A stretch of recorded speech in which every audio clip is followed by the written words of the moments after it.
Oke, baik. Selamat malam teman-teman semuanya. Oke, sebenarnya tadi saya lagi nunggu teman-teman yang lain sih untuk join. Ini out of sebentar. Oke, baru sepertiga nih yang join, tapi nggak apa-apa. Oke, biasanya kita memang formally we will start it at 7:05. Jadi buat teman-teman mungkin yang masih mau ambil snack, mau ambil kopi dan sebagainya, monggo silahkan. Kita akan mulai jam 7:05 ya. Oke. Let me see. Oke, jadi kalau misalnya teman-teman ada teman-teman lain yang mau join dan sebagainya, bisa banget diundang ya. Oke. Oke, kita tunggu. Oke, sudah jam 7:05. Oke, kita mulai aja untuk sebentar.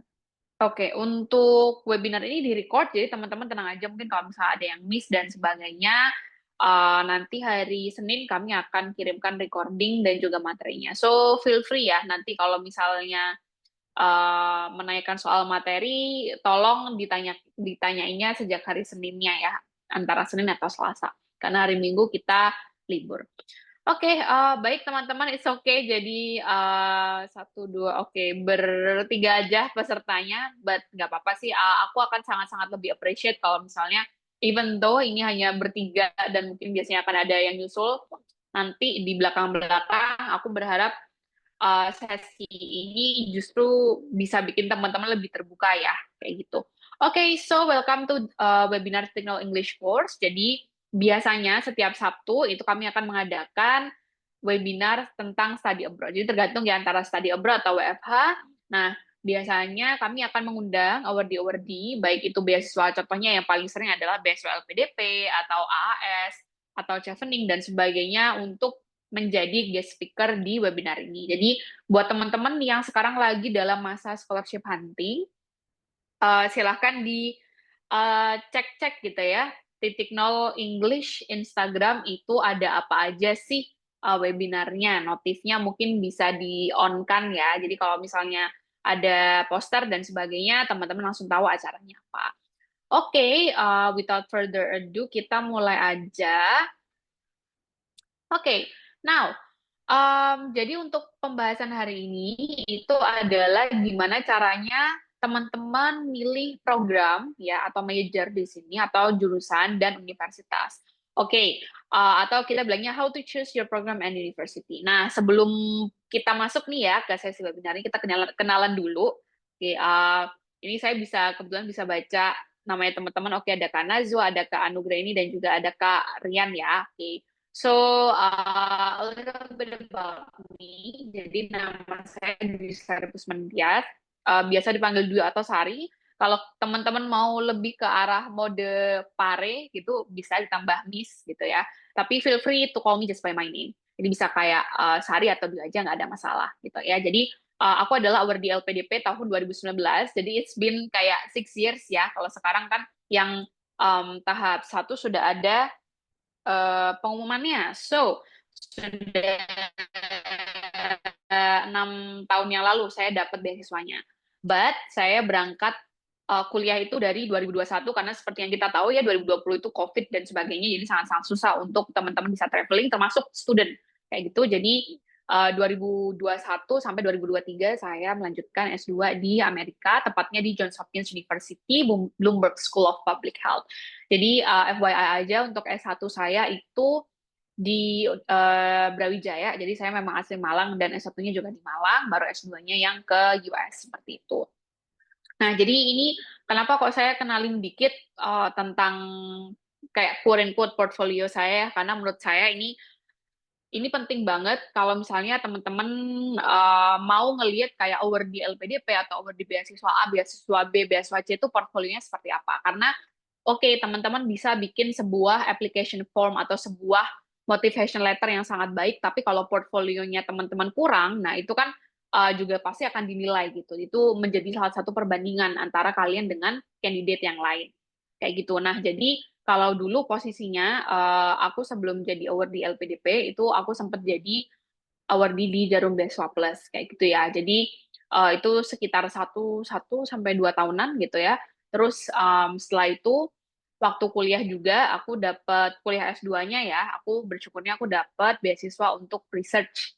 Jadi research aku tidak minta ke LPDP nih, kayak gitu. Terus aku 2022 sampai 2023 aku dapat kesempatan untuk magang di PBB. Nah, sekarang juga aku sebenarnya lagi kerja full time sebagai research fellow, tapi juga jadi konsultan di World Bank secara part time kayak gitu ya. Karena World Banknya di DC, jadi memang nggak bisa full time di sana untuk sementara ini. Oke, nah jadi kalau teman-teman lihat di bagian kanan bawah, oh we have one new friend. Okay, welcome Kak Fatica. Fatica, I'm not too sure how to say it. Oke, nggak apa-apa. Ya, jadi di bagian kanan bawah ini adalah contoh portfolio yang aku bawa pada saat aku wawancara LPDP. Kayak gitu ya. Jadi aku itu dulu basicnya memang mengedepankan ke pengabdian masyarakatnya. Kayak gitu. Jadi seperti yang teman-teman tahu, semua beasiswa itu mereka punya value-nya sendiri-sendiri. Jadi kayak visi misi LPDP, visi misi Chevening, visi misi dan ya visi misinya AAS dan sebagainya itu mungkin mirip tapi pasti ada perbedaannya. Ada beberapa beasiswa yang mereka mengedepankan soal leadership. Contohnya kayak Chevening ya. Ada beberapa beasiswa yang mengedepankan soal misalnya pengabdian masyarakat, bagaimana teman-teman nanti mengembalikan apa yang teman-teman sudah dapat itu ke masyarakat dan sebagainya. Nah, salah satu yang aku tunjukkan pada saat itu, baik itu di administrasi sampai ke interview, itu adalah pengabdian masyarakatku. Kayak gitu, karena to be completely honest, aku ada pengalaman di research, iya, tapi tidak sebanyak pengabdian masyarakat. Jadi ini yang aku tunjukkan, ini yang anggapannya kayak aku jual gitu loh, waktu aku tuh interview, kayak jadi kayak tameng terdepan aku untuk terutama menjawab kayak kamu nanti kalau nggak balik ke Indonesia gimana. Nah ini aku adalah contoh Wardi yang balik kayak gitu. But it's not a doomsday. Jadi menurut aku nggak selamanya kayak ketika kamu kembali ke Indonesia dari luar negeri itu kayak karirmu langsung jatuh dan sebagainya. In my opinion enggak. Aku bersyukur banget untuk sementara ini aku masih bisa berkarir secara internasional kayak gitu dan in a World Bank nonetheless gitu loh kayak yang institusi yang sangat-sangat bergengsi gitu lah. Jadi aku sangat-sangat bersyukur di situ. Jadi jangan anggap itu sebagai batasan ya. Tapi kalau teman-teman memang tipenya kayak aku nggak mau balik ke Indonesia, oke okay, for sure menurut saya bisa juga cari beasiswa-beasiswa yang lain. Nah tapi again lihat value-nya. Teman-teman harus paham value setiap beasiswa itu seperti apa. Oke, okay. Nah so I know mungkin tidak semua orang di sini tertarik dengan LPDP atau kayak kayak lebih ke arah enggak kak saya maunya AS atau saya maunya Chevening atau maunya yang ke Prancis dan sebagainya, of course nggak ada masalah, tapi aku kurang tahu ya ini skemanya. Kalau aku lihat dari tahun ke tahun itu LPDP selalu menggandeng beasiswa-beasiswa dari negara luar gitu, jadi kayak LPDP AS gitu kan, terus ada juga gabungan-gabungan yang lainnya. Jadi at some point aku merasa kayak, oh ini bisa jadi skema di mana kayak LPDP yang Prancis juga ada ya, kayak gitu. Jadi aku merasa ini kayak skema yang makin lama dia akan menggandeng berbagai negara gitu loh, at some point gitu kan. Tapi tetap LPDP akan tetap ambil andil, kayak gitu. Nah aku nggak tahu apakah nanti semoga sih tidak ya, apakah nanti misalnya kayak AAS akan AAS sendiri atau harus LPDP AAS dan sebagainya untuk warga negara Indonesia, I'm not too sure. Hopefully ada AAS ya, ada LPDP AAS itu kan bisa jadi dua pintu ya buat teman-teman yang scholarship hunter kayak gitu. Nah, ini adalah yang terjadi di LPDP tahap 1. Oke. Jadi orang-orang bilang, personally kalau dari saya tidak terlalu mengikuti ya, tapi saya melihat perkembangannya yang sangat terlihat adalah masalah pagu nilai atau what is it? Passing grade PG. Kita punya PG nilai. PG untuk tahun ini adalah PG yang tertinggi, dan meskipun memang PG itu biasanya dia naik tahun ke tahun, tapi ini lonjakannya sangat-sangat tinggi kayak gitu. Jadi biasanya dia kayak 900 ribu kayak gitu. Nah ini udah bisa sampai yang kayak 1.200 dan sebagainya. Jadi ini lumayan tinggi kayak gitu. Nah not too sure, tapi ada banyak orang yang berspekulasi kayak oh apakah karena efisiensi dan sebagainya. Saya tidak bisa menjawab, saya juga tidak tahu gitu ya. Cuman ini bisa menjadi salah satu gambaran bahwa kayak sekarang untuk teman-teman dapat beasiswa itu juga semakin sulit gitu. Jadi teman-teman harus benar-benar prepare kayak gitu. Oke, nah sekarang kita bahas masalah kampus. Oke, kadang ada orang yang ditanya kayak kamu mau kemana, kamu kuliahnya mau lanjut kemana. sekedar bilang, oke, aku mau ke Amerika, aku mau ke Eropa, aku mau ke sini, aku mau ke situ. But you have to be careful karena yang namanya kuliah itu teman-teman mencari kampusnya, kampus dan juga jurusan. Dan kalau aku lihat biasanya itu teman-teman bisa jadi dua orang yang berbeda gitu. Dalam artian gini, yang satu ambisius kalau contoh, aku nggak mau kuliah kalau misalnya bukan Harvard, ada yang kayak gitu. Atau aku nggak mau kuliah kalau misalnya aku nggak kalau nggak di Oxford dan sebagainya. Tapi ada juga yang kayak oke, go with the flow aja. Kayak aku nggak peduli aku mau di universitas mana, ambil jurusan apa, yang penting aku kuliah di luar negeri. Itu ada tipe-tipe orang yang seperti itu. In my opinion itu yang kayak yang kanan banget, yang kiri banget ya, kayak gitu. Nah, karena skenario hidup kita nggak ada yang tahu gitu kan. Kadang kita daftar langsung diterima, kadang ditolak dan sebagainya. Jadi teman-teman juga harus belajar untuk bikin plan gitu, mulai dari yang paling idealis ya sampai yang oke, safe bet-nya teman-teman itu apa, kayak gitu. Oke, ini pasti akan sangat penting karena kalau di wawancara apapun di SI juga itu pasti teman-teman akan ditanyakan kenapa pilih universitas A, kenapa pilih jurusan A dan sebagainya. Nah, kalau dari aku sendiri ini ada eh, empat alur lah anggapannya, empat proses yang teman-teman bisa jalani gitu ya. Ini aku gampangin aja. Oke, dari yang pertama adalah milih gitu kan. Oke, milih jurusan. Oke, nah jadi buat yang aku kurang tahu ya, mungkin teman-teman bisa bisa um, kasih kasih komen di chat teman-teman mau beasiswa apa atau seenggaknya kalau misalnya masih malu-malu boleh kasih jenjangnya. Kalian mau S1, S2 atau S3. Oke, jadi gini karena kenapa aku ngomong kayak gini? Buat teman-teman yang mau ambil S2, S2 itu adalah life changing point kayak gitu. Jadi ketika teman-teman S2 itu bukan berarti kayak oh kalian harus mengikuti misalnya jalur akademisi atau apa, itu enggak.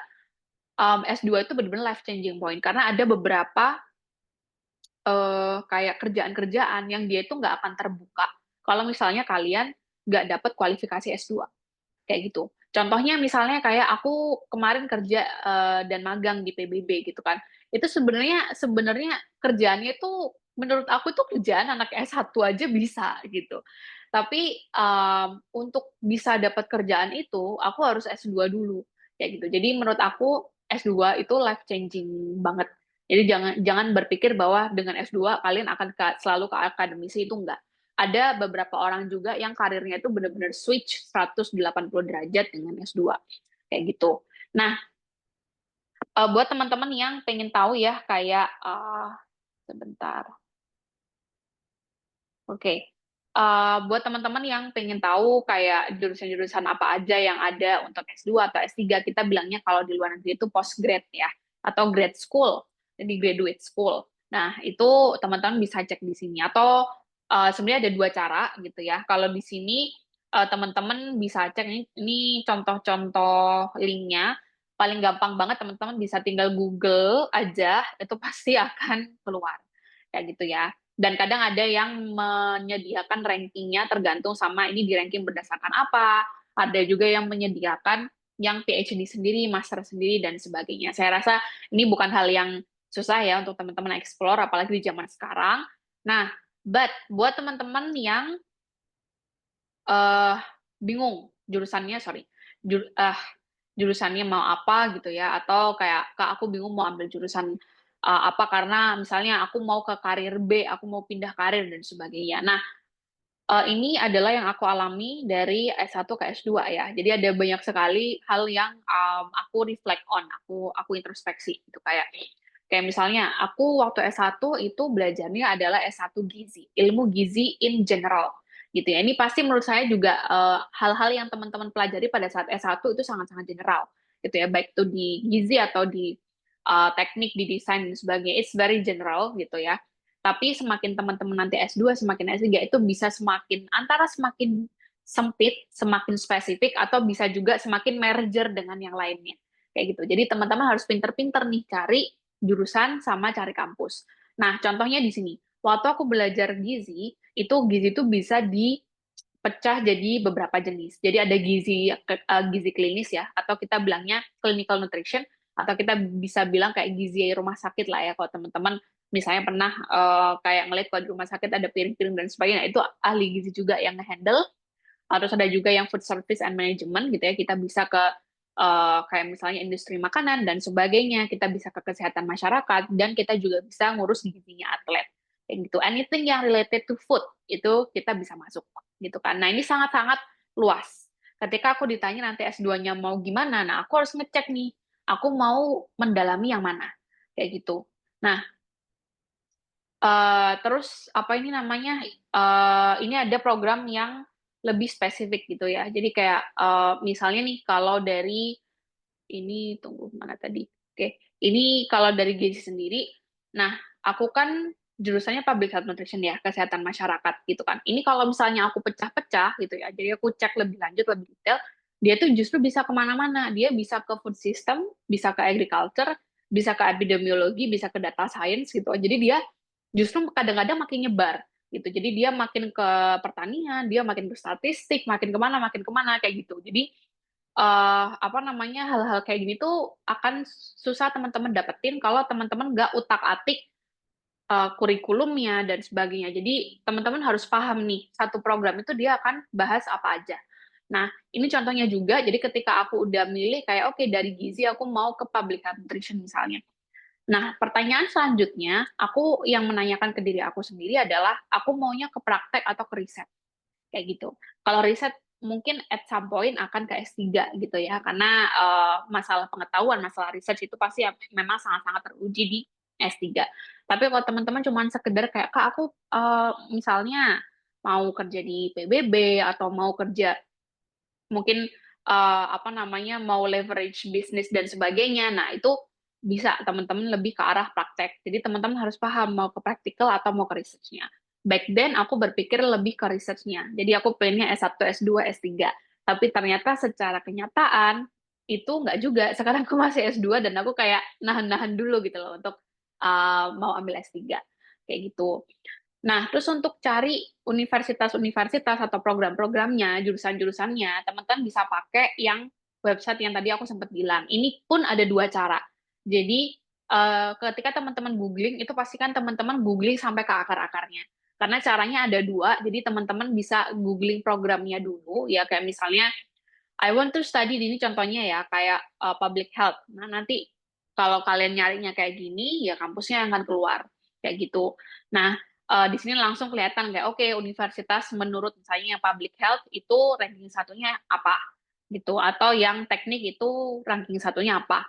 Jadi, teman-teman bisa lihat ranking jurusannya di sini. Nah, tapi eh, jangan hanya mikir ke ranking aja. Karena kalau teman-teman ditanya kayak kan misalnya kenapa kamu mau masuk Harvard karena Harvard nomor satu. Oke, itu common knowledge, sangat common sense sekali teman-teman mau masuk ke universitas yang terbaik. Tapi sekarang kenapanya? Gitu kayak kenapa teman-teman mau masuk ke sana gitu. Misalnya, oh dari segi kurikulum Kak, dari segi profesor, dari segi laboratorium, dari segi funding, research dan sebagainya itu teman-teman harus tahu kayak gitu. Pun menurut aku lumayan membantu juga kalau teman-teman bisa cari international student acceptance rate. Jadi kalau di US mungkin sekarang agak-agak ini ya, agak-agak controversial, I know, masalah imigrasi dan sebagainya. Tapi untuk bisa melihat kira-kira mahasiswa internasional yang diterima itu berapa dalam satu cohort atau satu angkatan, itu biasanya ada rate-nya, yang keterima itu berapa. Kayak gitu. Nah, contohnya kayak di jurusanku ya, kalau di jurusanku itu orangnya yang diterima S2 itu cuman kayaknya aku lupa antara 15 atau 20 aja gitu. No, no, no. Iya, dia 15 aja kayaknya. Terus 8 orang itu yang kayak double degree gitu kan. 15 itu yang pure benar-benar hanya di public health nutrition. Nah, di antara 15 itu udah ada patternnya. Setiap setiap tahun, setiap angkatan tuh pasti ada satu orang Indonesia. Pasti ada satu kayak gitu. Nah, jadi kayak aku harus tahu nih kayak sainganku kanan kiri yang di Indo kira-kira kayak gimana. Kayak gitu. Jadi teman-teman bisa memperkirakan portfolio teman-teman tuh harus seperti apa. Atau bisa juga pakai cara yang kedua, teman-teman cari universitasnya dulu, baru cari programnya. Ini contohnya di 2024 ya, ini LPDP untuk yang jalur PTUD. Nah, mereka punya list-listnya, dulu sih listnya nggak sepanjang ini waktu tahun 2019. Nah, list-listnya ini teman-teman bisa cari, kayak, oh misalnya aku pengen ke Princeton, atau aku mau ke Yale. Nah, teman-teman bisa uh, langsung ke website universitasnya, terus cari-cari jurusan itu atau jurusan yang mirip kayak gitu. Nah, ini contohnya kayak di Hopkins itu, oh kalau nutrition berarti ada Master of Science in Human Nutrition, atau kalau di Columbia University juga ada Master of Science in Human Nutrition dan sebagainya. Jadi ini cara dari universitasnya dulu baru ke program kayak gitu. Dan ini penting banget buat teman-teman research ini untuk benar-benar sudah di luar kepala ya. Jadi kayak mulai dari kurikulumnya, terus length of study-nya atau berapa lama teman-teman akan kuliah, rankingnya, minornya. Jadi ini contohnya aja kayak misalnya aku meskipun di public health itu, sorry, di gizi ya. Jadi aku lebih ke arah food system sama nutrition gitu. Aku bisa loh sertifikasi data science. Aku bisa loh sertifikasi maternal health dan sebagainya. Dan memang itu di offer sama jurusan. Kayak gitu. Jadi menurut aku kayak ya kalau misalnya bisa kenapa enggak? Kalau misalnya ada kenapa itu enggak teman-teman cari? Kayak gitu. Terus teman-teman juga harus ngecek kursesnya. Jadi dalam artian eh, mata kuliah yang wajib, mata kuliah pilihan itu seperti apa, terus nanti mau research tipenya itu tesis atau capstone gitu ya.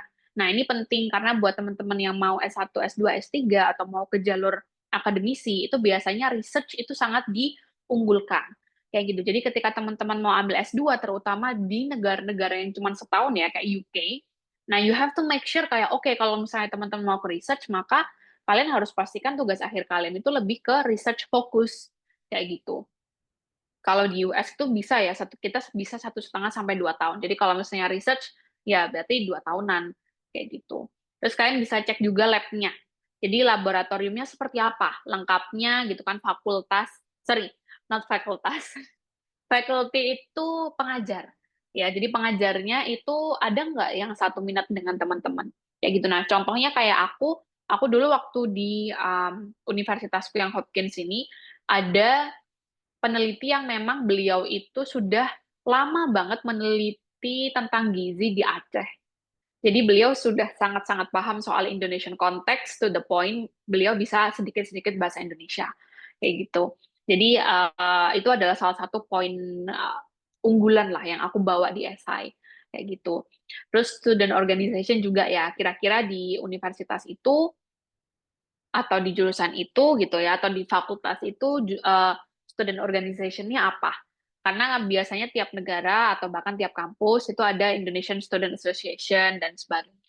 Fasilitas yang lainnya seperti apa? Atau bahkan ada SPP, sorry, beasiswa SPP ya. Jadi kalau aku dulu waktu S2, tahun keduanya itu 75% itu dibeasiswain sama kampus. Jadi LPDP benar-benar hanya membayar 25% saja kayak gitu. Nah, itu kan lumayan ya. Jadi itu nilai plus gitu. Jadi kalian bisa bergain ke penyedia beasiswa gitu. Kayak kamu kalau bayarin aku, bayarannya lebih lebih rendah loh daripada teman-temanku yang lain yang kamu harus bayarin SPP-nya full kayak gitu. Nah, ini contoh beberapa hal yang teman-teman bisa cek dan harus paham gitu ya. Kayak misalnya kalau kalau masuk ke website, nah you have to play around dengan ini. Jadi yang kayak semua hal yang kalian bisa klik di website itu teman-teman harus ngeklik kayak gitu. Jadi kita bilangnya natural selection. Semakin teman-teman tidak mau baca, semakin teman-teman akan tersingkir dengan sendirinya. Kayak gitu karena informasi itu tidak hanya kalian dapatkan ketika kalian itu apa namanya ya disuguhin, kalian harus cari sendiri gitu. Nah kalau misalnya informasi-informasinya nggak ada di alumni nggak ada, di teman-teman nggak ada, maka teman-teman bisa menghubungi CP-nya. Nah itu pasti ada, semua jurusan pasti ada CP-nya kayak gitu. Entah itu jurusan atau fakultas mereka punya CP. Jadi kalau misalnya kalian nggak tahu ya nanya. Jadi proaktif itu benar-benar adalah sifat dari scholarship hunter. Kayak gitu. Jadi kalau kalian merasa kayak hanya menerima informasi dari suguhan-suguhan teman, suguhan-suguhan ini kayak no, nggak bisa. Kalian itu biasanya secara natural akan tersingkir. Kayak gitu ya. Nah, terus bisa juga dicek pengajarnya itu siapa aja, kurikulumnya itu seperti apa aja, dan nah ini contohnya kayak aku ngecek di jurusanku itu biasanya publikasinya tentang apa. Oh oke, public health itu kan luas ya. Public health apa nih nutritionnya? Misalnya apakah lebih ke arah kayak maternal nutrition atau yang lain. Nah, teman-teman yang lebih tahu lah kalau di jurusan teman-teman itu specialization-nya apa aja. Kayak gitu ya. Nah, terus kalau di aku ada Indonesian Student Association, ini pretty new, bahkan baru ada setelah aku lulus gitu ya. Terus ada juga mental health service, ini sangat-sangat penting gitu ya, karena benar-benar teruji yang namanya mental health itu, terutama kalau teman-teman kuliah di luar negeri. Karena selain culture shock, dari segi academic culture itu akan sangat-sangat berbeda. Kayak gitu ya. Oke, terus teman-teman juga harus ngecek nih, pasti wajib harus paham environment-nya. Terutama untuk teman-teman yang ke US ya, karena kan kalau di US memang ada, masih diizinkan untuk orang-orang itu punya senapan gitu ya, selama mereka punya sertifikat sebenarnya. Cuman kan kita nggak tahu toh ketika kita ketemu sama orang gitu kan berpapasan, apakah dia ini bawa guns atau enggak kita nggak tahu. Jadi memang harus berhati-hati banget. Jadi you have to research kayak you have to do some research gitu kan kayak neighborhood-nya yang safe dan yang dangerous itu seperti apa gitu ya. Terus yang sebagai student kalian nggak akan suka tinggal di tempat yang terlalu ramai karena pasti akan ada exam week dan sebagainya. Terus apakah kalian harus tinggal di dalam kampus atau di luar kampus, public transportnya bagus atau enggak. Kalau misalnya yang muslim mau cari daging halal dan sebagainya, susah nggak? Atau misalnya kalau yang cowok muslim harus sholat Jumat, susah nggak cari musolanya atau masjidnya dan sebagainya. Ini sudah harus benar-benar di luar kepala. Kayak gitu ya. Jadi karena ini biasanya yang nggak dipikir-pikir gitu ya sama interviewee, sama orang yang diinterview, sama peserta gitu ya. Tapi nanti ditanyakan gitu karena teman-teman bagaimanapun juga harus paham familiarisasi soal ini, termasuk culture gitu ya, kayak alamat itu di mana dan juga kayak hal sesimpel kira-kira kalau kalian di sana nanti alokasi anggarannya seperti apa, cukup nggak dan sebagainya. Itu perlu juga untuk didiskusikan. Nah, terus buat teman-teman yang bingung kayak, Kak, aku tapi nggak tahu nanti setelah kuliah itu mau jadi apa. Ini sebenarnya sangat-sangat jebakan banget ya. Studi lanjut itu sometimes bisa membuka kalian ke karir yang lebih tinggi, iya. Tapi kadang juga bisa membuat kalian stuck. Kenapa? Karena ketika kalian sudah lulus S2, sebenarnya kalian tuh balik lagi di fresh grade. Cuman bedanya, oke, kalian naik level aja. Kayak gitu kan.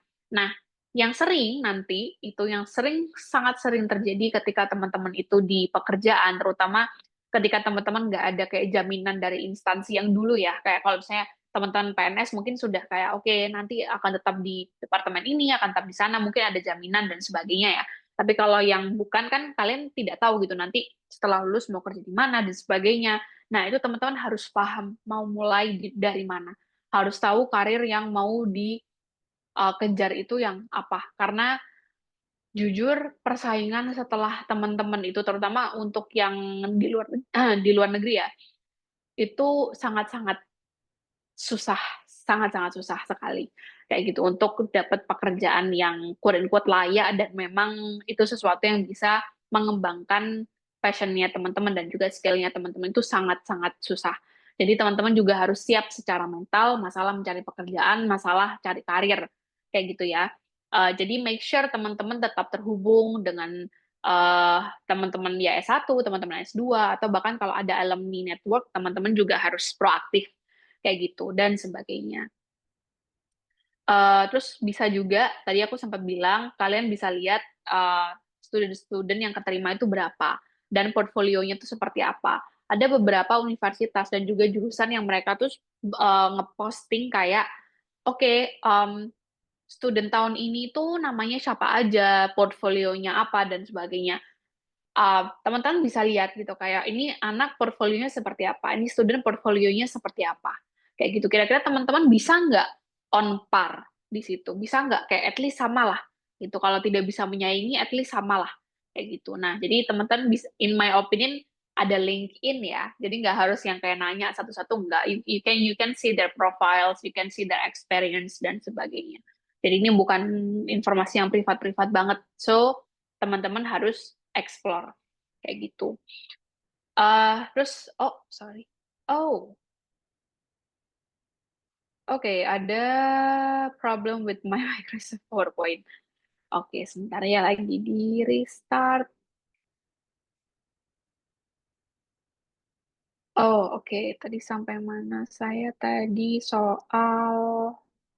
Ah, oke. Hold on. Oke, masalah requirement. Saya akan share. Oke, ini penting juga ya buat teman-teman yang sedang memburu beasiswa. Perlu teman-teman ketahui bahwa end goal-nya teman-teman itu adalah studi dengan beasiswa, bukan dapat beasiswanya. Percuma kalian dapat beasiswa tapi nggak dapat kampus. Oke, okay? So please pay attention to this.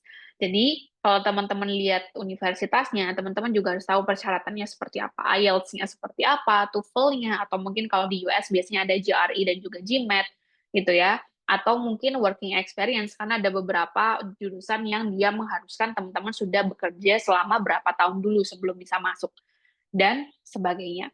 So you have to be really prepared masalah ini. Nah, contohnya aja kayak IELTS. Kalau misalnya di LPDP bilang, oke, okay, kalian IELTS 6,5 boleh bisa daftar. Tapi apakah 6,5 itu mengantarkan ke kampus impian kalian? Tergantung. Gitu. Kalau S2 usually between 7 sampai 7,5. Kalau doktoral bisa lebih naik lagi gitu ya. At least mungkin 7,5 lah, 7,5 ke atas. Tapi tergantung sama jurusan dan universitasnya. Again, tergantung. Jadi selalu apa namanya berpikirnya jangan hanya berhenti di beasiswanya aja. Harus benar-benar berpikir gimana caranya teman-teman bisa masuk ke universitasnya.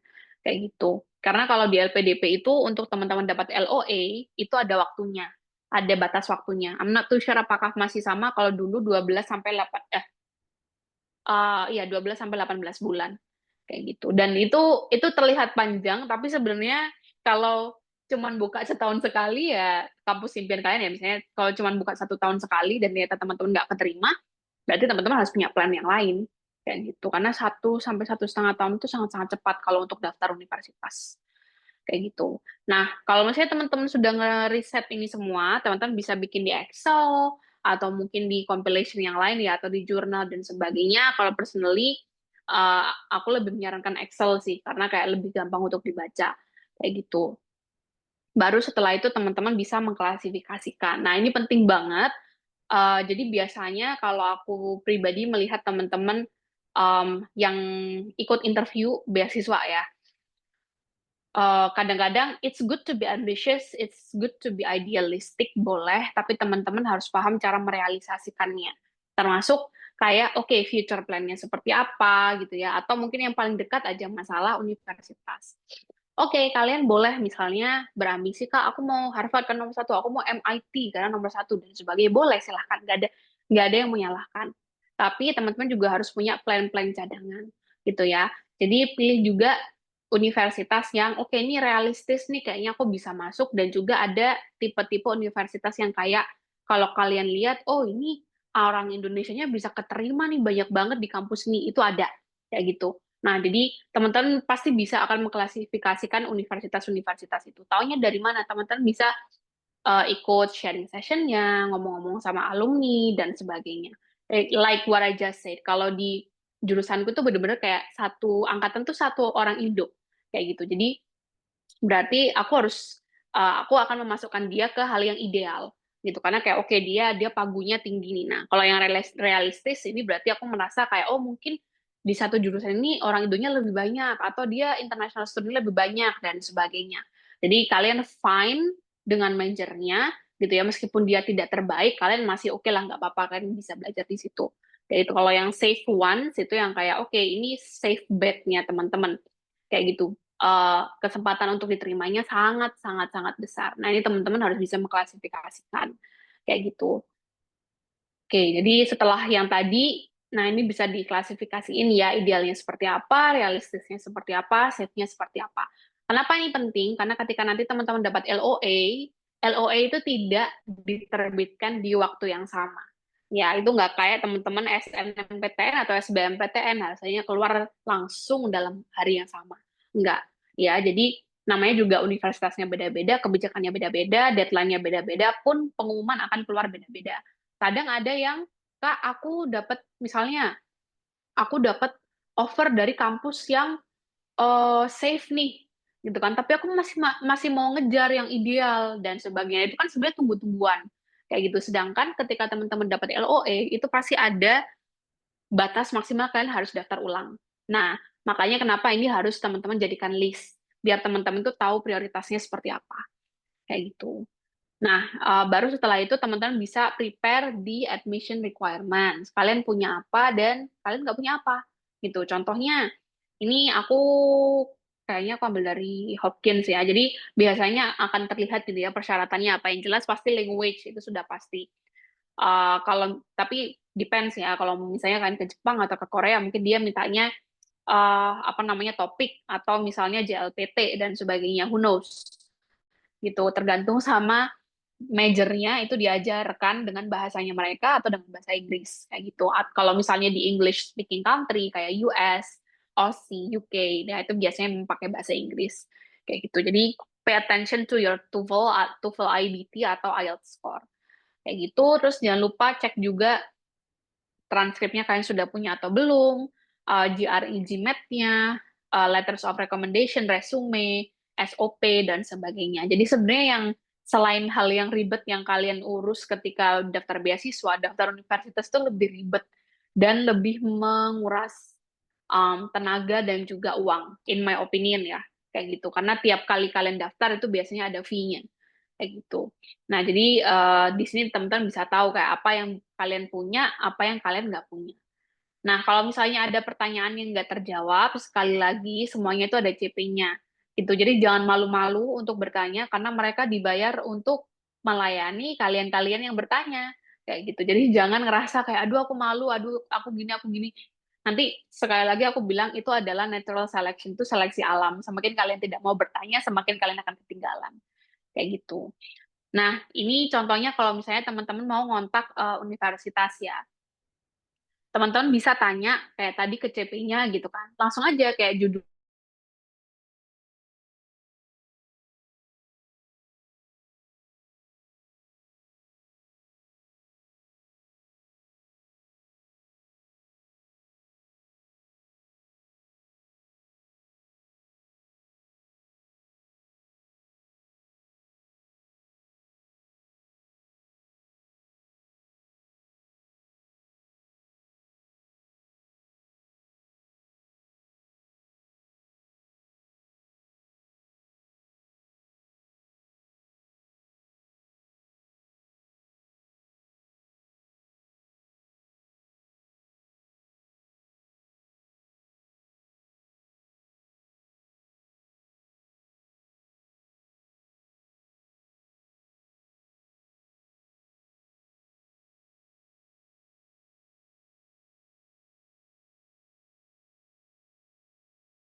Oke, tadi saya kelempar ya tadi, Mbak. Itu oke. Oke, jadi sekali lagi saya bilang tadi ya, di sini sudah zaman ChatGPT. Jadi jangan merasa kayak kalian nggak bisa bikin atau males bikinnya kayak udah ada ChatGPT gitu loh. Kayak kalian tinggal nanya aja gitu kan. Itu kalau misalnya males banget, benar-benar merasa nggak bisa bahasa Inggris, nggak pede, you can use that gitu. Jadi itu bukan alasan untuk tidak mengontak mereka. Kayak gitu. Nah, ini contohnya, contoh bikin judul itu kayak gini. Oke, post info session questions misalnya. Jadi biasanya ada information section atau ada orientasi, gitu ya. Aku kasih, oke dia ini biasanya buka 1 tahun 2 kali. Jadi ada beberapa kampus yang dia itu bukanya 1 tahun sekali, ada yang bukanya 1 tahun 2 kali. Nah, ini yang 1 tahun 2 kali. Jadi dia buka pendaftaran itu spring dan fall. Jadi aku bilang, oke, fall admission tahun berapa? Tahun 2021 kayak gitu. Atau aku langsung masuk ke topiknya. Jadi kayak asking about apa-apa-apa, admission for fall 2021 dan sebagainya. Kayak gitu. Jadi kalau misalnya bikin title itu langsung to the point.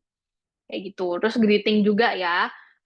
Dear bla bla bla bla bla. Kalau aku biasanya pakai at least nama nama lengkap kayak gitu. Kalau mereka sudah reply email kita, terus dia bilang kayak regards Vanessa. Nah, setelah itu baru aku bilang, oke, dear Vanessa atau hi Vanessa. Nah, kayak gitu. Jadi, at least untuk pertama kali bener-bener pakai manner yang sangat-sangat lengkap. kayak gitu. Terus langsung to the point aja, nggak usah bertele-tele. Jadi nggak usah kayak kalau aku langsung bikin list of questions, mau itu sampai 4, mau sampai 5, aku kirim semua. Karena going back and forth, kalau kalian nunggu mereka reply, kalian tanya lagi, reply, tanya lagi, itu lama banget.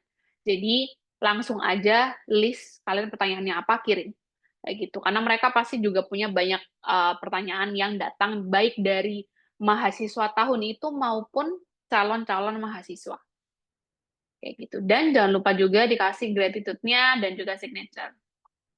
Kayak gitu ya. Nah, itu tadi universitas. Jadi very very basic, very very general. Tapi kadang ada juga yang berkaitan dengan advisor buat teman-teman yang mungkin mau S3 atau S2-nya itu butuh pembimbing yang dari awal teman-teman sudah pilih kayak gitu. Nah, jadi kalau misalnya kita berbicara soal pembimbing gitu ya, itu kan kayak anggapannya kayak kalian itu memperkenalkan diri tapi nggak cuman kayak oke nama saya A, nama saya B, tapi juga kayak kalian tuh isinya apa, kayak kalian spesialisasinya apa, kalian selama ini kuliah di mana, kerja di mana, dan sebagainya kayak gitu. Jadi teman-teman juga harus bisa menceritakan portfolionya teman-teman selama ini teman-teman tuh ngerjain apa, kayak gitu publikasinya, skillnya teman-teman dan sebagainya, atau bahkan kalau perlu lampirin aja CV-nya, jadi kayak quote unquote ngelamar kerja gitu loh. Karena kalau misalnya PhD, usually ya S3 itu dia akan dibiayai oleh kampusnya.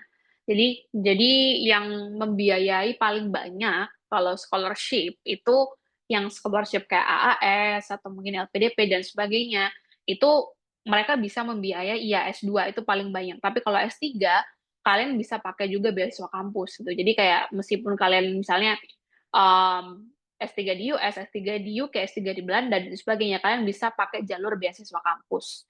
Kayak gitu. Jadi, teman-teman benar-benar ketika ketemu calon advisor itu ya kayak kayak orang lamar kerja gitu. Kira-kira cocok nggak sama advisornya, cocok nggak sama pembimbingnya, kayak gitu. Nah ini contohnya aku kayak ngasih tahu gitu kayak oke, currently I propose to apply for master program dan sebagainya. Aku punya interest di sini, aku dulu risetnya seperti ini, aku pengen nanti S2 riset kayak gini kayak gitu. Nah, jadi teman-teman bisa ikuti formatnya, kayak gitu ya, atau apa namanya bisa ngikut format inilah, gitu kan. Jadi mereka itu tahu specialization-nya teman-teman itu seperti apa, kayak gitu. Nah, kayak S1-nya sudah ngeriset apa, kayak yang tadi aku bilang gitu kan, karena sekali lagi S2 itu kadang-kadang kalian itu justru lebih ke specification-nya, kayak gitu, atau specialization-nya, kayak gitu. Terus ini juga aku ngasih alasan aku itu baca jurnal tentang ini dan aku ngeliat namamu di situ dan sebagainya. Ini bisa juga kayak gitu. Jadi teman-teman bisa pakai ini atau kalau misalnya cuma posisi aja ya posisi kalau misalnya butuh funding ya bilang aja butuh funding. Kayak gitu. Karena kalau di negara-negara sana kalau misalnya memang kalian tidak diterima itu kalian nggak ya otomatis kan nggak dapat funding. Dan kalau misalnya kalian diterima itu biasanya akan ada funding sendiri. Jadi memang khusus untuk teman-teman gitu loh. Jadi kalau diterima itu sudah sebagai tanda bahwa kalian akan dibiayai sampai 4 sampai 5 tahun ke depan.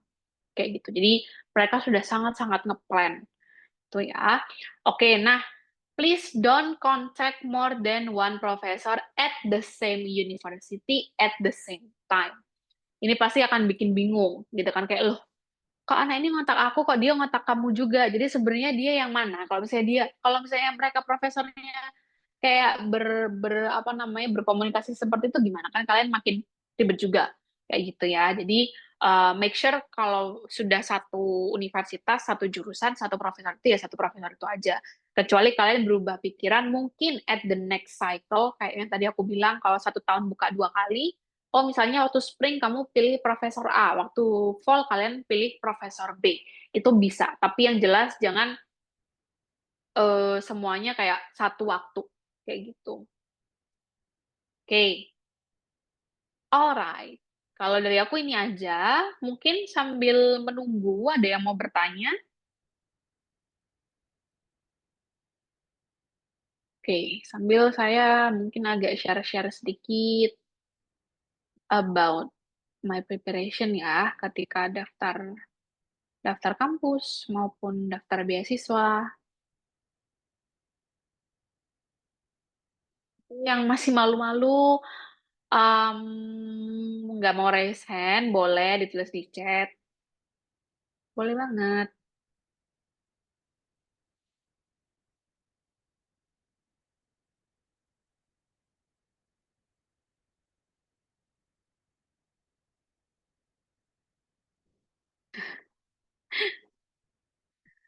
Masih belum ada.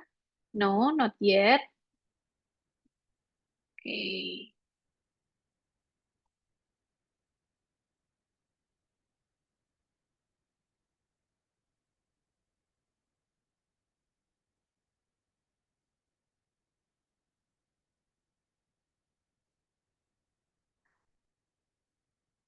Udah ada yang mau nanya dari chat? Oke, kalau gitu aku lanjut dulu sebentar.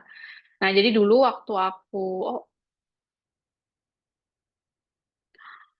Oh, oke, oke. Kak Anugrah ini, oke, wait. Nanti aku bahas ya. Mungkin yang lain bisa nambahin juga pertanyaannya. Lihat yang mana ini. Nah, oke, ini adalah salah satu hal yang aku presentasikan di hadapan interviewer ketika aku interview LPDP tahun 2019. Dan tahun 2019 itu kita masih offline ya. Jadi nggak ada tuh yang namanya Zoom-Zooman, nggak ada yang kalian hamil berapa menit tuh masih di rumah. Kalau Zoom kan bisa di mana aja ya. Nah, kalau apa namanya aku dulu bener-bener kayak ya harus di gedung BPK gitu. Jadi kayak digilir gitu kayak ngantri bener-bener offsite, sorry onsite. Nah, terus aku dulu mempresentasikan dan ini emang aku bawa ya. Jadi ini aku bawa dalam bentuk poster printed. Kayak kenapa aku mau ke USA gitu kan. Kenapa back then aku dulunya pilih Columbia University sebagai my first priority ya. Jadi kayak oke, kenapa kok aku mau ke Columbia? Oh, karena kurikulumnya, karena publikasinya, karena laboratoriumnya. Karena kalau Columbia itu kan dia Ivy League ya. Kalau Ivy League itu dia pasti punya tim sportnya. Nah, karena aku tuh mau sport nutrition, berarti aku mau gizi olahraga ke atlet kan. Jadi aku butuh atlet dong untuk jadi subjek penelitianku. Nah, itu aku jadikan alasan juga gitu. Kenapa aku harus ke Columbia University? Kenapa harus sport nutrition dan sebagainya. Dan pada saat itu memang aku sangat-sangat memanfaatkan momentumnya Asian Games. Karena Asian Games itu kan 2018 ya. Dan back then aku dulu juga jadi volunteernya. Jadi I know kayak what's going on untuk masalah kayak gizi atlet dan sebagainya. Jadi itu aku bawa di 2019 kayak gitu. Terus aku juga mempersiapkan masalah tesisnya dan juga future plan. Jadi tesisnya nanti aku di sana mau penelitian apa, pakai bahan-bahan apa, alurnya seperti apa, dan pembimbingnya seperti apa. Itu aku sudah benar-benar memikirkan dari awal kayak gitu. Jadi semakin kalian itu siap, semakin kalian itu detail, nah itu akan menjadi kayak barrier gitu loh ketika kalian diwawancara itu akan sangat-sangat siap dengan pertanyaan apapun yang datang. Kayak gitu. Oke, dari Kak Anugrah ini mau bertanya, Kak, kalau misalnya LOA sudah ada, tetapi beasiswanya belum ada, apakah nanti LOA-nya bisa ditunda? Apakah ada jangka waktu LOA-nya? Biasanya bisa, as far as I know, maksimal 1 kali atau 2 kali. Karena tergantung sama kebijakan universitas. Jadi, defer ya, kita bilang namanya defer. Kalian dapat LOA tahun ini, tapi belum dapat beasiswa, akhirnya mau mundur ke tahun 2025 misalnya. Itu bisa, tapi sekali lagi tergantung sama universitasnya. Karena kalau misalnya admission-nya itu 2 kali, kadang mereka menganggap 1 kali defer itu berarti cuma 1 season aja, satu satu apa namanya ya kayak 6 bulanan lah differnya. Atau ada juga yang differnya ke tahun ajaran yang berikutnya. Kayak gitu. Jadi tergantung sama universitasnya dan batasannya juga tergantung sama universitasnya. Makanya sebenarnya kayak ketika kalian itu udah dapat LOE atau dapat beasiswa tapi belum dapat dua-duanya itu kayak waktunya sangat-sangat mepet banget, sangat-sangat dikejar-kejar kayak gitu. So kalau misalnya untuk yang LOE ini bisa di defer ya nggak apa-apa di defer aja. Cuman biasanya I'm not too sure, kadang ada juga yang minta uang pendaftaran dulu atau gimana, sorry, bukan uang pendaftaran, uang registrasi, daftar ulang bilangnya. Atau bisa juga daftar ulangnya setelah defer. Aku kurang tahu, itu tergantung sama kebijakan universitas. Dan itu juga biasanya jadi hal yang antara biasa aja, tapi bisa juga jadi hal yang memberatkan. Kayak gitu ya. Kenapa? Karena Tergantung juga sama uang daftar ulangnya. Ada juga uang daftar ulang yang kalau dibayar itu dia harus jadi satu sama SPP.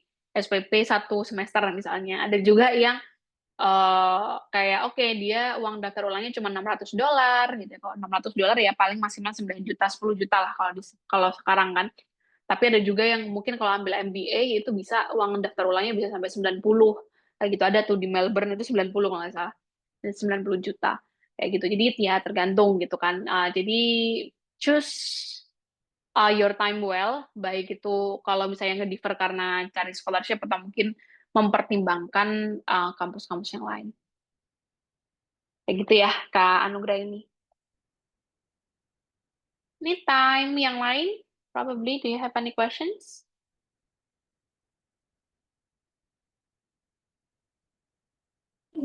Udah ada. Nah, Assalamualaikum Kak. Iya, Waalaikumsalam. Kak izin, saya tadi terlambat Iya? Kak, soalnya tadi ngurus anak juga Kak. Iya. Nggak apa aman, Kak. Nah, jadi Kak, tadi sebelumnya saya mengucapkan terima kasih udah mau berbagi informasi yang sangat luar biasa kan Kak. Jadi saya mau nanya, tadi link untuk kita mencari-cari info tentang beasiswa tadi di mana ya Kak linknya? Terus sama berarti yang benar-benar harus kita preparation itu kayak bahasa kita juga ya Kak, misalnya kita mau daftar di kampus Malaysia gitu kan Kak, benar-benar seperti bahasa Inggris tuh benar-benar wajib kita kuasai ya Kak, karena nanti untuk istilahnya survive juga di sana, sama, untuk tes beasiswanya juga gitu ya Kak ya, seperti kayak Kakak tadi untuk istilahnya istilahnya presentasi gitu kan Kak, kan pakai bahasa Inggris tuh file-filenya gitu. Jadi memang kita wajib prepare bahasa Inggris juga gitu ya Kak ya berarti ya? Dan kemudian, pertanyaannya gini Kak, saya sebenarnya udah sedang kuliah, sudah kuliah S1 Ilmu Filsafat dan saat ini sedang tugas akhir S2 Pendidikan Agama Islam gitu kan Kak. Namun, saya ada berpikir kayaknya kalau mau ngambil beasiswa S3 itu butuh effort yang sangat luar biasa bagi saya yang belum ada basic gitu kan Kak. Gimana kalau menurut Kakak, apakah mungkin saya mengulang dari S1 misalnya, tapi jurusan berbeda gitu, misalnya ngambil S1 beasiswa psikologi gitu, Kak. Nah, menurut Kakak bagaimana saran terbaiknya buat saya yang pemula, Kak? Terima kasih banyak, Kak, sebelumnya. Sama Kak Elvira, oke. Kalau tadi yang link mungkin nanti kita share aja di materinya ya, di Ya, biar lebih Kak. gampang. Mhm. Iya, sama kalau di masalah bahasa itu, iya memang bahasa Inggris itu basic banget ya. Jadi buat teman-teman kalau mau kemana-mana, at least harus bisa bahasa Inggris. Karena sebenarnya gini sih, kalau kalau teman-teman kayak sering les TOEFL, les IELTS dan sebagainya, itu kan kalian mendengar dan mempraktekkan gimana caranya pakai bahasa Inggris yang quote unquote baik dan benar ya. Dalam artian kayak grammarnya benar, terus dengan aksen-aksennya British ya British banget, Australia ya Australia banget, American ya American banget. Tapi itu tidak semuanya kalian akan temui ketika di lapangan. Jadi bisa aja nanti selain masalah presentasi kan kalian pasti akan ada teamwork nih. Pasti akan ada pasti yang namanya kalian harus di satu kelompok dengan berbagai orang, berbagai nationality, dengan berbagai aksen. Ya, dan itu kalau aku pribadi pun back then IELTS aku ngerasanya IELTS-nya memang ini sih, memang mepet. Jadi IELTS-ku tuh dulu 7,5 itu aja aku sangat-sangat merasa kesusahan gitu untuk interaksi di sana. Karena bukan sama native-nya, in my opinion native-nya oke lah, aku sudah paham karena seringnya untuk TOEFL atau IELTS ya memang itu yang kita sering dengarkan. Tapi begitu mereka udah switch sedikit gitu ya, kayak pakai aksen misalnya aksen Latin gitu kan, atau mulai teman-temannya di Afrika juga pakai aksen bahasa mereka, aksen bahasa Prancis saja ada dosen yang pakai bahasa Prancis itu anak-anaknya di anak-anak native US-nya yang emang orang Amerikanya sana pun pasti mereka nanya kayak ini ada subtitlenya nggak kayak gitu. Jadi memang sesusah itu kalau misalnya teman-teman apa namanya nggak familiar sama yang baku kayak gitu. Apalagi kalau misalnya kalian nggak apa ya anggapannya kalau familiar sama yang baku tuh masih membantu. Tapi kalau misalnya kalian nggak familiar juga sama yang baku tuh sangat-sangat susah untuk memahami. Dan benar selain presentasi juga gitu kan, dan yang namanya belajar itu kan kalian nggak belajar bahasa aja ya, nanti kalau misalnya kuliah pasti belajar konteks. Ya bayangin kalian belajar, misalnya kalian belajar statistik sama dosen kalian yang punya aksen bahasa Perancis. Ya, sedang kalian nggak pernah belajar bahasa Perancis. Itu pasti pusingnya double. Satu, pusing masalah masalah statistiknya. Dua, pusing masalah bahasanya. Atau bahkan ketiga, bisa pusing juga masalah aksennya. Kayak gitu. Jadi menurut aku bahasa itu benar-benar kayak kalian harus pegang gitu. Kalau misalnya enggak, itu akan ke belakang. Karena tidak menutup kemungkinan, dan ini juga bukan rahasia umum, bahwa kalian dapat beasiswa, kalian dapat kampus, itu bukan berarti kalian dijamin bisa lulus. Kayak gitu ya. Karena di lapangan juga banyak teman-teman yang mereka nggak selesai lah anggapannya, atau bahkan molor sampai harus nombokin sendiri dan sebagainya, itu ada. Cuman pasti mungkin nggak kayak terekspos satu persatu kayak gitu ya. Nah, terus yang tadi soal, apa tadi, selain yang S3, sorry, nggak mau S3, mau ambil S1 lagi. Kalau kami biasanya tidak akan menyarankan S1 lagi, karena it's wasting time, satu. S1 itu butuh 3 sampai 4 tahun untuk diselesaikan, gitu kan. Jadi sebenarnya kalau sudah S2, pilihannya kakak cuma dua, kakak mau ambil S2 lagi atau kakak mau S3. Kayak gitu. Karena kalau misalnya S1 itu sangat wasting time banget, dan nanti ketika kakak itu lulus posisinya gitu kan, ya kakak akan dilihat kredensial S1-nya gitu, dengan apa namanya, jurusan yang paling baru kayak gitu. Dan kalau misalnya mau bersaing dengan tingkat yang sama sekarang, lebih baik yang S2 kayak gitu. Jadi kayak double master gitu loh. Double master itu juga sekarang nggak ini kok, nggak, bukan hal yang umum gitu kan, karena kan sudah banyak double degree dan sebagainya. Dan apakah ada beasiswa yang memperbolehkan double master? Ada kayak gitu. Jadi kayak misal yang di Korea itu dia memperbolehkan, yang I'm not too sure tentang yang Jepang, kayaknya di Jepang juga nggak ada masalah gitu ya, dan sebagainya. Teman-teman bisa cari yang mereka memperbolehkan double master. As far as I know, Erasmus itu juga memperbolehkan double master kayak gitu. Jadi nanti bisa dicek-cek aja sama requirement beasiswanya kayak gitu. Karena eman banget kalau untuk kembali lagi ke S1, apalagi kalau misalnya ada banyak mata kuliah yang sama, yang dipelajari itu yang sama, kecuali bisa transfer kredit, di mana tidak semua universitas atau kampus itu apa namanya, bisa atau mengizinkan adanya transfer kredit. Jadi menurut aku kalau misalnya mau lebih efisien, lebih baik ambil S2-nya aja, yang tadi yang psikologi atau iya, fisiologi, I'm not too sure tadi apa. Kayak gitu, ambil S2-nya, atau kalau misalnya memang siap, baru ambil yang S3. Kayak gitu. Terima kasih ya, Kak.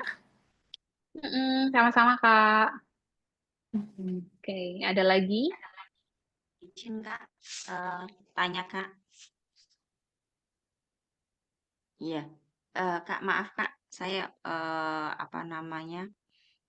Saya kan orang tua, saya anak saya baru kelas 11 SMA, nanti naik kelas 12, jadi saya prepare dia kan ingin cari beasiswa apa untuk ke S1 ya undergraduate. Nah, saya mau nanya Kak, kalau untuk ke Malaysia gitu, tadi disampaikan linknya nama-nama beasiswanya apa saja, Kak? Mungkin bisa nanti di-share ulang atau seperti apa. Jadi saya juga bisa browsing untuk persyaratannya juga. Kemudian kalau untuk apply scholarship ya, itu biasanya kita tuh mengisi berapa universitas yang dituju ya, Kak ya? Apakah maksimal misalnya 3 dan harus PTN atau bisa dicampur sama yang private university gitu, Kak? Terima kasih. Sama, Kak. Kalau kalau list Malaysia sendiri sih saya nggak ada ya, kalau untuk yang kayak harus di kayak per negaranya. Mungkin kalau lebih fixnya lagi, bisa dicari di Google aja, soalnya kalau saya memang lebih ke arah jurusannya secara general ya, secara umum. Nah, kalau misalnya untuk mungkin persiapan ya, dari kelas 11 mau ke kelas 12, mungkin lagi nyari-nyari jurusan atau beasiswa dan sebagainya. untuk sementara masalah dia itu kampus negeri atau swasta itu biasanya tergantung sama beasiswanya, kayak gitu. Nah, jadi ada beberapa beasiswa kalau misalnya dia ditawarkan oleh pemerintah, ya berarti bisa jadi mereka hanya membiayai yang pemerintah saja, atau bisa jadi bisa membiayai kedua-duanya. Atau kalau misalnya yang paling, kalau saya yang justru yang Malaysia kurang kurang kurang familiar, saya lebih lebih familiar sama yang Singapura sebenarnya, lebih ke NTU sama NUS. Nah, itu dia ada skema, jadi dia punya punya banyak skema beasiswa mulai dari pemerintah, dari universitasnya sendiri, sama pihak-pihak lain kayak gitu. Jadi kalau misalnya dari universitas itu nanti deal-dealnya seperti apa, dari pemerintah itu seperti apa, itu biasanya di websitenya sudah ada lengkap untuk yang Singapura. Tapi kalau misalnya yang Malaysia, saya sendiri nggak pernah utik-utik gitu ya. Kalau menurut saya kalau memang tidak ada beasiswanya, bisa ditanya aja ke kampusnya. Jadi kayak kirim email atau apa, kira-kira di situ ada beasiswa nggak, dan sebagainya untuk S1. Karena jujur beasiswa S1 itu sangat-sangat jarang dan sangat-sangat kompetitif, kayak gitu. Termasuk yang di Singapura juga itu biasanya sangat-sangat kompetitif, kayak gitu sih. Terima kasih, Kak. Hmm. Oke, yang lainnya mungkin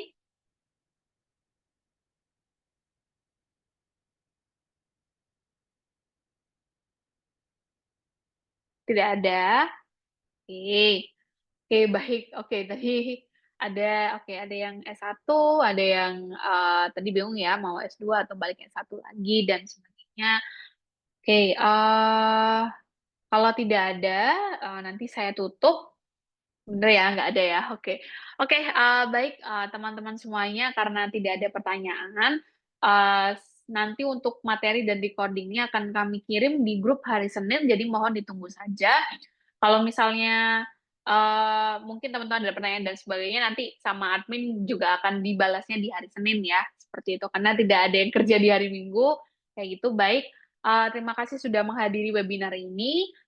Terutama ini juga malam minggu ya, jadi makasih banyak buat teman-teman yang sudah hadir. Semoga membantu yang tadi saya sudah share ke teman-teman. Happy weekend dan wassalamualaikum warahmatullahi wabarakatuh. Terima kasih. Makasih, Kak. Waalaikumsalam warahmatullahi wabarakatuh.